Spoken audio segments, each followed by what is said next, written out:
ഏവർക്കും നമസ്കാരം. ആയില്യം, തൃക്കേട്ട, മൂലം എന്നീ നക്ഷത്രങ്ങളെ പൊതുവെ അശുഭമായി കണക്കാക്കുന്നു. ഈ നാളുകളിൽ വിവാഹം, ചോറൂണ്, ഗൃഹപ്രവേശം തുടങ്ങിയ മംഗളകർമ്മങ്ങൾ നടത്താറില്ല.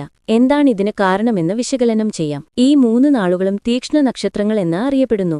അതായത് ആഭിചാരം, ഉച്ചാടനം തുടങ്ങിയ കർമ്മങ്ങൾക്ക് ഏറ്റവും അനുയോജ്യമായ നാളുകളാണ് ഈ നാളുകൾ. ശിക്ഷാവിധികൾ നടപ്പാക്കാൻ കേൾപ്പുള്ള ശനിയാണ് ഈ 3 നാളുകളുടെയും അധികാരി. അതുകൊണ്ടുതന്നെ ഈ നാളുകളിൽ സാത്വിക പ്രധാനമായ ശുഭകർമ്മങ്ങളൊന്നും തന്നെ ചെയ്യുന്നില്ല. ഈ 3 നാളുകളും ദോഷകരമായി കണക്കാക്കുന്നതിന്റെ അടുത്ത കാരണം ഈ നാളുകളുടെ അധിപതിയുടെ സ്വഭാവം കണക്കിലെടുത്താണ്. ആയില്യം നക്ഷത്രത്തിന്റെ ദേവത നാഗങ്ങളാകുന്നു. രൗദ്രസ്വഭാവം, സംശയം, കൗശലബുദ്ധി എന്നിവ ഈ നാളുകളിൽ ജനിച്ചവർക്ക് പൊതുവെ കാണുമെന്ന് പറയപ്പെടുന്നു. പ്രതികാരബുദ്ധിയും ഇവർക്ക് പൊതുവെ കൂടുതലായി കാണപ്പെടുന്നുവത്രേ. തൃക്കേട്ട നക്ഷത്രത്തിന്റെ ദേവത ഇന്ദ്രനാകുന്നു. ഇന്ദ്രൻ ദേവനാണെങ്കിലും അസൂയ, അധികാരം, അഹങ്കാരം എന്നിവ ഏറ്റവുമുള്ളത് ഇന്ദ്രനാണ്.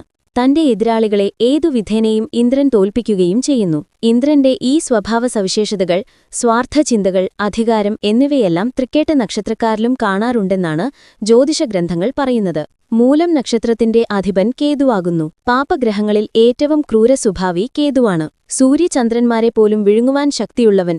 കൂടാതെ ഇവരുടെ നക്ഷത്രദേവത രാക്ഷസഗണത്തിൽപ്പെട്ട നിര്യതിയുമാണ്. ഈ 2 ഉഗ്രമൂർത്തികളുടെയും സ്വാധീനത്താൽ അശാന്തത, മാനസിക സംഘർഷം എന്നിവ ഇവർക്കുണ്ടാകാം. ഈ 3 നാളുകളെയും അശുഭകരമായി കാണുന്നതിന്റെ മൂന്നാമത്തെ കാരണം ഈ 3 നക്ഷത്രങ്ങളും അസുരഗണത്തിൽപ്പെടുന്ന നക്ഷത്രങ്ങളാകുന്നു എന്നതാണ്. ഈ 3 കാരണങ്ങളാലാണ് ഈ 3 നക്ഷത്രങ്ങളെയും അശുഭകരമായി കാണുന്നത്. എന്നാൽ ഈ നക്ഷത്രങ്ങളിൽ ജനിച്ച ഒരു വ്യക്തിയുടെ ഗ്രഹനിലയിൽ ബുധൻ, വ്യാഴം, ശുക്രൻ എന്നീ ശുഭഗ്രഹങ്ങൾ ശക്തരായി നിന്നാൽ ഈ ദോഷങ്ങളെല്ലാം വലിയൊരളവുവരെ നിർവീര്യമാവുകയും ചെയ്യുന്നു. ഈ അറിവ് നിങ്ങൾക്ക് പ്രയോജനകരമായെങ്കിൽ ലൈക്ക് ചെയ്യുക, ഷെയർ ചെയ്യുക. കൂടാതെ ഈ ചാനൽ സബ്സ്ക്രൈബ് ചെയ്യാത്തവർ സബ്സ്ക്രൈബ് ചെയ്യുക. നന്ദി, നമസ്കാരം.